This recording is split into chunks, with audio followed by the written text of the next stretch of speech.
Farah Firman pukul 9.01 2 Jun 2025. Dua pemain yang dicanang sebagai tonggak warisan terbaru Malaysia disebut-sebut bakal tiba tidak lama lagi. Baru-baru ini, Harimau Malaya mencatatkan aksi memberangsangkan selepas mengikat pasukan ke-72 dunia, Cape Verde dengan keputusan 1-1 pada Akai Persahabatan Tier 1 FIFA di Stadium Bola Sepak Kuala Lumpur, ERAS. Berdasarkan perkongsian di laman sosial, penyerang CD Amerika iaitu Holgado difahamkan sudah dalam perjalanan ke Malaysia.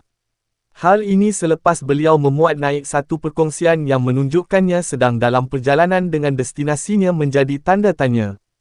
Seorang lagi pemain iaitu John Irazabal juga memuat naik hantaran ketika beliau sudah berada di lapangan terbang antarabangsa Doha, Qatar. Seorang lagi pemain iaitu John Irazabal juga memuat naik hantaran ketika beliau sudah berada di lapangan terbang antarabangsa Doha, Qatar. Kedua-dua pemain ini dikaitkan ke Malaysia sambil Klamovski pernah memberi bayangan awal bahawa terdapat pemain warisan yang bakal menyertai pasukan kebangsaan. Perkara ini disahkan oleh wartawan Astro Arena, Zulhelmi Zainal Azam berhubung status seorang lagi tonggak warisan Harimau Malaya iaitu John Irazabal.